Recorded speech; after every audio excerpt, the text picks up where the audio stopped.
Hey guys, welcome to an episode of What? Exploring Old English. I'm Marco. And I'm Ryan. Today we're going to be having an insightful meeting with the legendary Dr. Dockray-Miller. Dr. Dockray-Miller has previously taught for years at Lesley University and is an expert in all things Old English and feminism. Today we are going to be talking about all that she's worked on. By the end of today, you should know all about what we can learn from the role of women in Old English literature, how the field has changed in recent years, and how the long-used descriptor Anglo-Saxon is no longer the proper academic term. Hope you all enjoy the show. Without further ado, let us begin our conversation with Dr. Mary Dockray-Miller. Thank you, Dr. Dockray-Miller, for joining us today. We're super excited. First off, how about you introduce yourself, your work, and your general area of research? Great. Yeah. Well, my name is Mary Dockray-Miller. I was a professor in the humanities department at Lesley University in Cambridge for many years, and my research has focused on Old English language, literature, culture, with a focus especially on women in those spheres, thinking about the ways that people in general, but especially women, would have interacted with the texts that we know, I'm sure you're aware of a lot of the poetry that shows up in say, the high school English classroom or the college English classroom, thinking about the artifacts that we have from the pre-conquest period, both physical things that we could find in the ground archaeologically, but also the manuscripts that are in libraries, that we get to look at as well, that are incredibly beautiful. Cool. Specifically, what sort of text do you look at, and what has been your main area of research in feminism? Well, I mean, I've had a pretty long career, so it's hard to pin down just one thing, but I can tell you about a project that I did a couple of years ago. There was a woman named Judith who actually was born in Flanders, what we now think of as, the North countries, the Netherlands, Luxembourg, Belgium. She was born there, but she was married into a section of the English nobility right around the time of the Norman conquest. And so she's really interesting to me, excuse me, for so many reasons, that she's part of this, swapping of women to create diplomatic ties, right, which happens, throughout human history. The best way for you and Brian to forge an important political and military alliance would be for one of you to marry the other one's sister, right? And even today, I mean, think about the ways that the very, very powerful political families or very, very powerful wealthy families, they marry each other, right? They form alliances that way. So I think we like to think that we're really far from the Middle Ages, and that was such a long time ago, and those people were kind of creepy. And then you start looking at some of our culture's own practices and realize, oh, maybe they're not quite so far away. But anyway, so Judith goes to England in the year 1053 to marry this guy named Tostig, who is sort of a minor aristocrat. His sister's the queen, so that's kind of a big deal, right? But he's a middle son.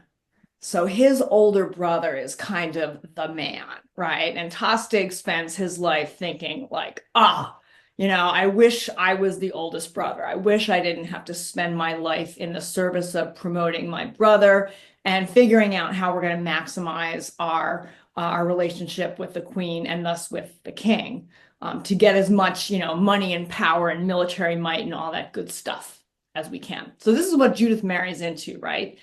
And I'm really interested in this for a lot of reasons, but the main one is that she's the only person we have from before the Norman conquest who left us manuscripts, a group of manuscripts that we know that she wanted, she commissioned, she paid for them, or she got Tostig to pay for them.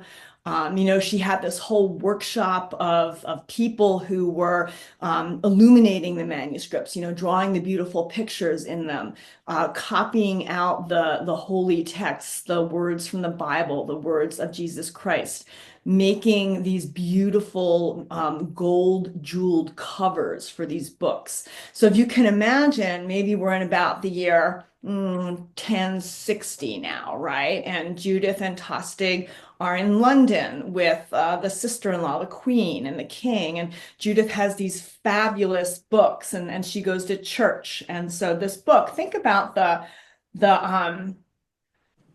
social statement that one of these books would have made. So she's going to go to the church at Westminster there, or maybe to St. Paul's, and bring this book. And isn't that an amazing statement, right? That's like a BMW, right? Or a fancy handbag that costs thousands of dollars that a very wealthy woman would walk into, the Oscars celebration with. So I'm interested in the actual textuality. I'm interested in what the text said, but I'm also interested in the social statements that those artifacts made, and the way that women mostly, but also men, wielded those artifacts to proclaim something about their identities. I think that's really interesting. So we saw that you had written a book about Judith of Flanders, and no one had really written about that before. We're pretty curious. We hear lots about the great Anglo-Saxon males of the time, but little about the women. How did you get interested in this lesser studied history in the first place? It's crazy because all this evidence is just sitting there waiting to be found, right? And I think for years and years, for 100 years, Old English scholars were interested in men. That's what historians and literary experts were interested in.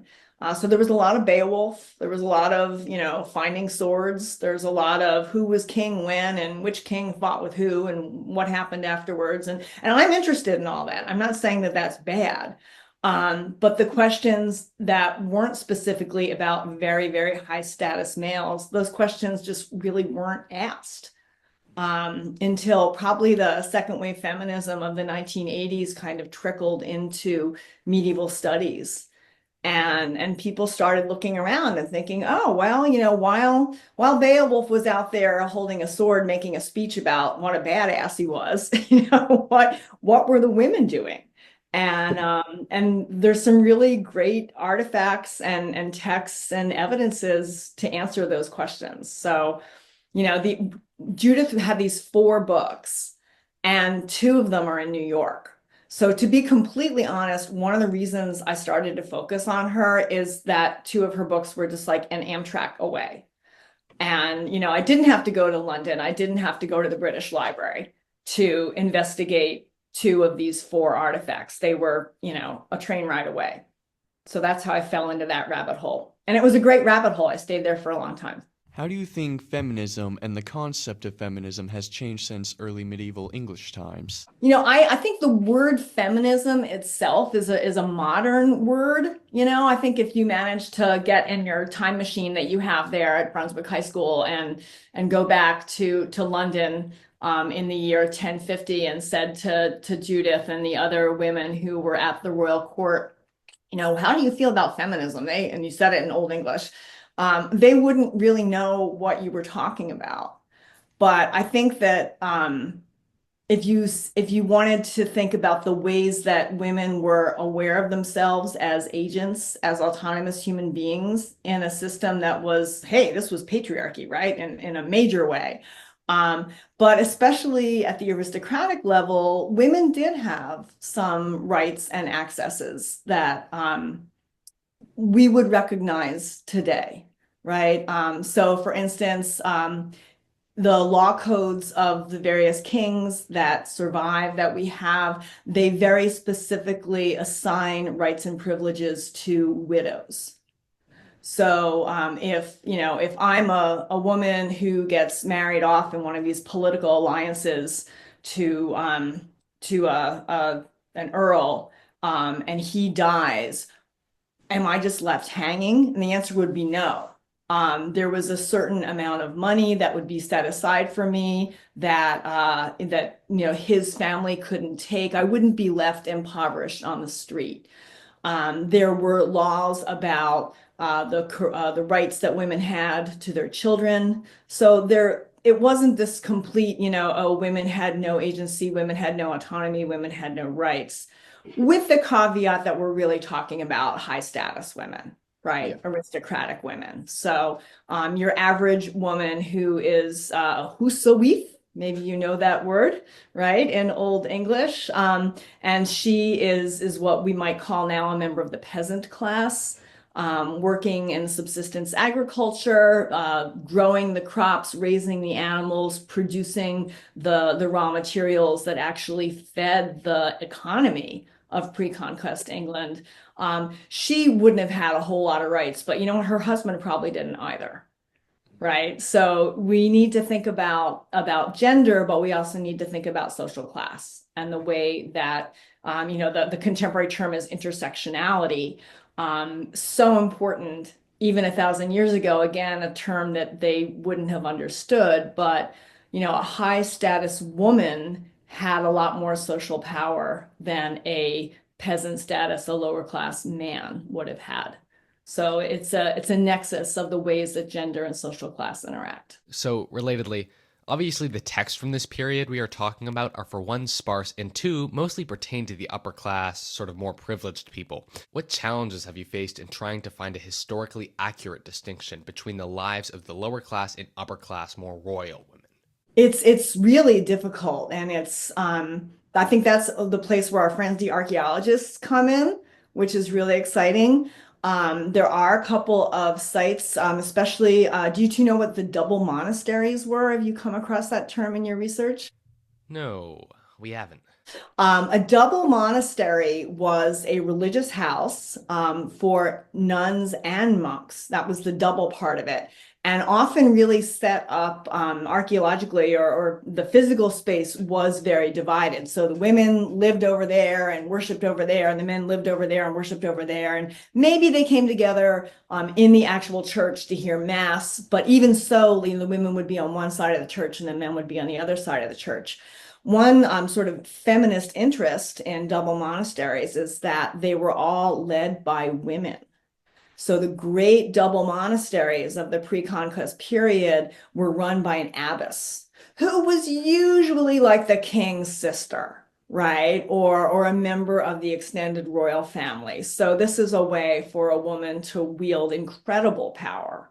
A double monastery, a great house, would have had, armed men protecting it. So she would have been basically commanding a small military force, as well as being in charge of all of the lands, all of the food production, any other production that happened on the property, as well as overseeing the church, making sure the scriptorium was stocked and people could make the manuscripts and do the services, hold mass, all of the things that they had to do as religious people. And a woman was in charge of all of this. But a lot of the archaeology of the double monasteries has showed us some more sort of daily working class aspects of life that would have been relevant not just in these double monasteries, which have been excavated, but in other estates as well. So for instance, large amounts of cloth working tools. So spindles and needles and things that were used in weaving, which was, of course, a standard activity for a working class woman, right? One line that always used to get a smile from my students was, if you wanted a new coat in the medieval period, you had to start with a sheep. Right. And then think about that. You had to shear the sheep, get the wool, clean the wool, card the wool, spin it into yarn, put it on your loom, weave it into a piece of cloth, cut that piece of cloth to the right size, sew it up. And that's huge, right? That's an enormous amount of labor. And it wasn't until long after the conquest that the idea of buying clothes could even get into the economy. So this ways that we found out about sort of the daily lives of women's work, women who were not high status women, comes through things like finding out about cloth making, finding out about brewing ale, That's a fun fact from the medieval period. Everybody drank alcohol all the time. Didn't matter how old you were, right? So they would, and it was actually a health thing. It seems crazy to us, but it was healthier to drink ale than to drink water because ale was cooked and what any bacteria that would have been in the ingredients would have been burned off in the production process. So we think in our world, we think of an alewife as a little fish, right? But in Old English, an alewife was a woman, a working class woman who brewed ale. And that was a job, you know? What can we learn about the role women played in Anglo-Saxon England, and why is it still important today? Wow. I don't know if you two have found, have you stumbled upon the conversations about the term Anglo-Saxon? Quick pause. Going into this conversation, the Brunswick High School Old English Club was wary, but nonetheless fairly confident in the term Anglo-Saxon and that it was fair game in Old English study. After all, the term populates hundreds of papers and has historically been perfectly acceptable to use early medieval England. But Dr. Dockray-Miller, extremely well versed in the current state of Old English scholarship and affairs, went on to explain how the field is actually moving away from the term. I've been sort of exploring this probably in the last 8 to 10 years, that there are a lot of racist pieces of baggage with that term. And even though, you know, in the world where I went to graduate school and went to the library and started doing research, Anglo-Saxon just meant, you know, England before the Norman Conquest, before 1066. And I wrote a book called Motherhood and Mothering in Anglo-Saxon England. That's the name of it.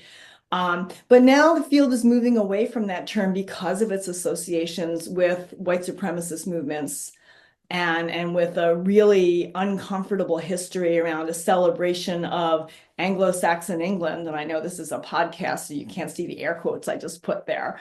But this celebration of Anglo-Saxon England as a time of white supremacy and white heritage. So the field is trying to move away from that. It's taken a while, and we do have all of these pieces of critical apparatus that use the term Anglo-Saxon, like the book that I wrote 20 years ago. But it's interesting that we're moving away from that. So anyway, Brian, do you want to ask me that question again and see if you can ask me that without using the term Anglo-Saxon? Because it's a challenge to try to get it out of our critical vocabularies once we become used to it. Yeah, sorry. What can we learn about the role women played in Old England, and why is it still important? I think it's important for any historical inquiry to go as far back into the past as we can. In early medieval England, women faced a lot of the same issues and challenges that women face today, not just in the United States, but really throughout the world. There's a great book by Judith Bennett that I will remember the name of later. But one of her arguments is that the pay gap between men and women, which has been stuck at about 82 cents on the dollar for years and years and years, actually dates all the way back to the Middle Ages. So a lot of historians say, oh, the wage gap is because of the Industrial Revolution. It's the fault of the Industrial Revolution that women aren't paid as much as men. And Judith Bennett said, actually, no. Oh, history matters. That's the title of her book. And she said, actually, that wage gap goes back 1,000 years. So if we want to think about ways to try to solve that wage gap or to bridge that wage gap, we're not going to be able to do that with a historical perspective that only goes back 200 years. We're going to have to go back a lot farther than that. So, the phrase that I like to use is presentism. Stop thinking about problems that occur now or issues that happen now or things that happen now and pretending that they don't have a past. So when we go back to the Middle Ages or even back to the ancient world, we need to go back to that past to figure out how to solve the problems that we're working on today. Yeah, I like that. On this note of prevailing significance, do you find there to be a manuscript or codex that I guess is underrated, one that deserves more attention and that maybe we should look at more? Take Beowulf. It gets tons of recognition and attention still, but maybe in the pursuit of learning these newer themes of gender, race, social class, etc., Do you think there to be other texts that we should look at more? Well, I think that taking Beowulf out of the canon is probably a really good idea for a lot of reasons. And I know there's a movement among some of the groups that I'm in touch with, the Society for Medieval Feminist Scholarship, people like that, who are arguing for the poem Judith. I don't know if you have read that, but it's wonderful. It's quite a bit shorter than Beowulf, which is very nice. So if I'm going to be teaching, a class and I really only have time to do one Old English poem, I'm going to pick Judith because it's I think much more indicative of the culture of early medieval England than Beowulf is. So Judith is a poetic version of the book from the Hebrew Bible. And it tells the story of Judith, who is a heroine of her people. Her tribe is being invaded by Holofernes and his guys, and there's a war. And she sneaks out one night and she goes to the enemy camp and she gets into Holofernes's party tent, I guess is the way of thinking of it. And she's really beautiful. She's just gorgeous, right? She's a widow, which is really interesting. So she's a widow, but she's like young and gorgeous. So work with me here, right? So Holofernes is like, wow, this is great. This woman has come from the Hebrews and she's really sexy and I'm going to rape her. And this is, of course, a metaphor for what his army is going to do to her people the next day. So he has his guys take her from the party tent to his like personal tent. And he shows up and he's really, really drunk. And he passes out on the bed. And she cuts off his head with his own sword. And she puts it, Marco, your face there went like, yeah, this is not a like tale of a nice lady, right? This is the tale of a hero. So, Beowulf's cutting off people's heads too, but nobody seems to do a double take with that. But Judith, this like sexy widow who is trying to defend her people and protect her city, she cuts off this guy's head. She puts it in a bag and her maidservant is with her, which I think is really interesting. So there's these two women together. The maidservant is like her wing woman there, right? And they leave the tent under the cover of darkness and they sneak back into their city. And then there's this really funny moment the next morning where like all the army is like, okay, we're going to go invade, right? We need the guy. We need Holofernes. And I'm like, well, he had that good looking Hebrew lady last night, so maybe we shouldn't bother the king too much. And they're kind of standing around outside his tent and they're coughing and kind of shuffling their armor and trying to make noise to wake him up, which I just find this enormously funny.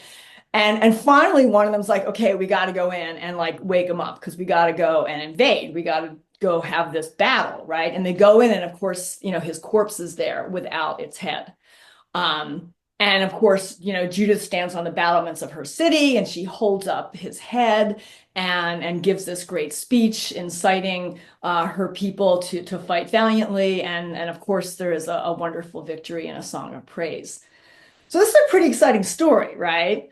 And it's very accessible. It is at least ostensibly religious because the base text is from the Hebrew Bible. And it's just a wonderful demonstration of the way that biblical literature and Old English culture interacted in such interesting ways. So that would be my pick. If I only had one Old English text I could teach in a class like, 12th grade English, I wouldn't pick Beowulf. I would pick Judith. Do you think that historically some of the pioneers of Old English scholarship may have known of the Judith poem and, whether knowing it or not, sort of ignored it for its undermining of masculinity? We compare this to a heroic male poem like Beowulf, which obviously sat a lot more comfortably with readers. Do you think this contributed to its dominance? Oh, absolutely. Yeah. Yeah. And the first wave of scholars of Old English definitely knew about Judith. There are editions of it. There are printed editions of the poem from, more than 100 years ago, easily. But they just didn't find it super interesting. It's like, oh, that's a woman, and she's kind of sexy and it's it's a little weird. And the guy gets his head cut off by a woman. I'm sure that would make a man, very uncomfortable in certain ways, because if you think about decapitation as a metaphor for castration, which a lot of analyses of Judith have gone into in the past, I'd say 30 years. Men were much more comfortable with Beowulf out there fighting the monsters, killing the dragon. That's what heroes do. Have you ever researched themes of race in Old English text? Yeah. My most recent article was actually about the Afrish Meola, the African woman who shows up very unexpectedly at the end of the Old English poem Exodus. And I think that questions about race are so interesting and are kind of now at the place where questions about women were maybe 30 or even 40 years ago. So, in the 1990s, there were lots of women in Old English poetry and Old English textuality, but nobody had really paid very much attention to them. And I think now the field is looking at people of color in those same texts and paying attention to them in really interesting ways. So there's this Old English poem called Exodus. It tells the story of the Hebrews leaving Egypt, right out of the Hebrew Bible. It's a wonderful and interesting poem. And then at the very end, as the Hebrews start to sing their song of praise because the army of the Pharaoh has been drowned in the Red Sea. Like, this is all sounding a little familiar, I hope. That they're singing this song of praise and song of victory as they've completed the Exodus and they've gotten out of slavery. And then all of a sudden, this African woman pops up at the very end of the poem, and she is there as well, participating in this victory song.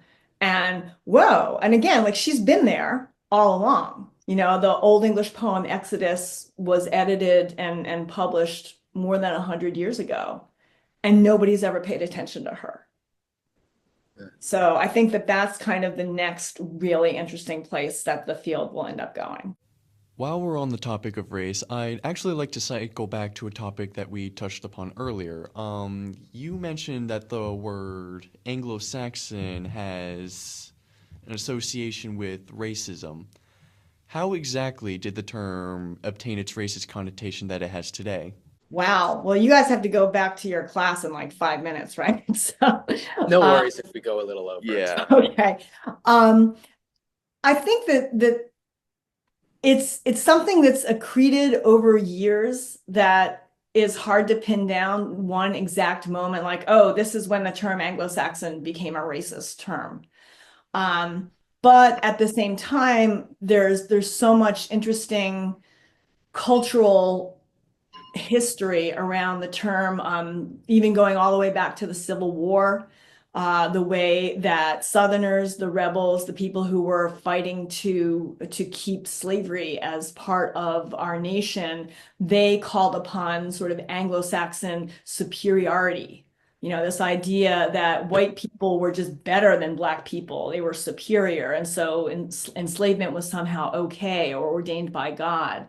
So the term Anglo-Saxon was used a lot in sort of justification for the Confederacy. The term Anglo-Saxon was used a lot in the push towards manifest destiny, the idea that European settlers, Anglo-Saxon, again, there's those air quotes that won't show up in the podcast, were somehow, they had this manifest destiny that their superiority entitled them to take native lands and continue westward expansion along the frontier. And the term Anglo-Saxon was used a lot in that as well.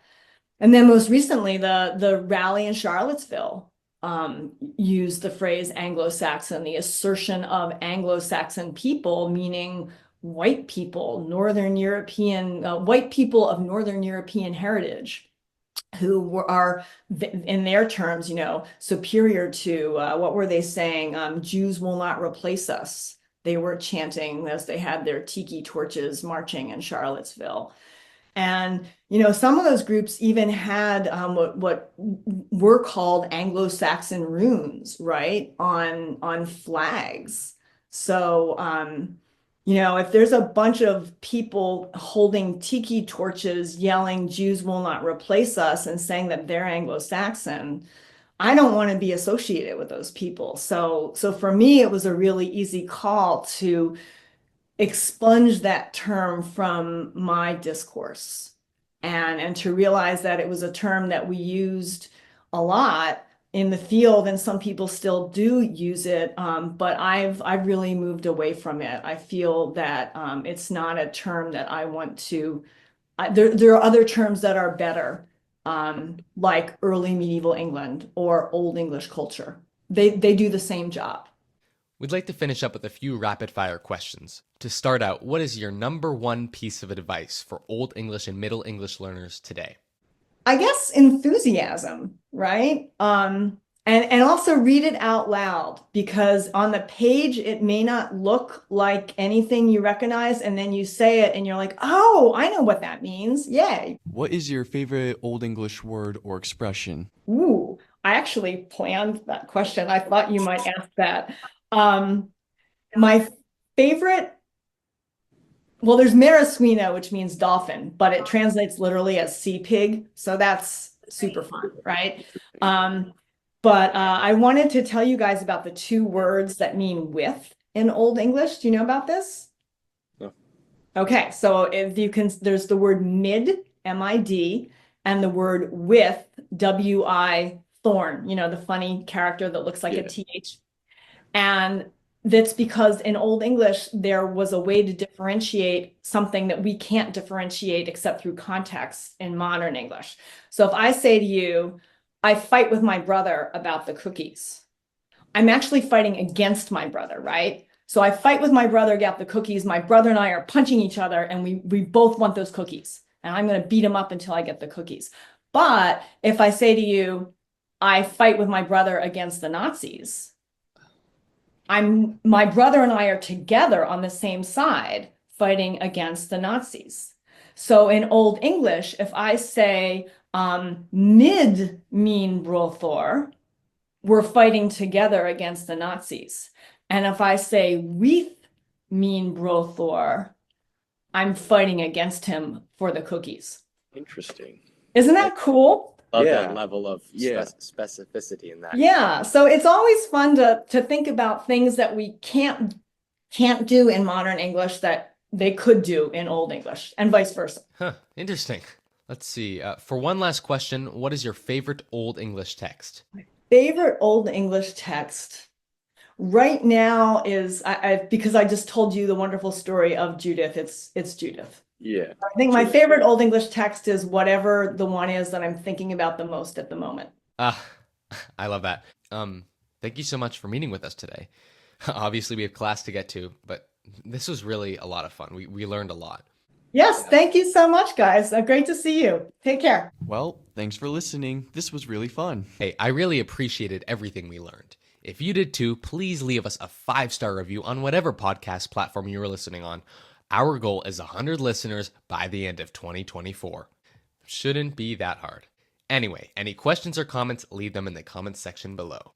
See you soon. But for now, Wes Wes Hal.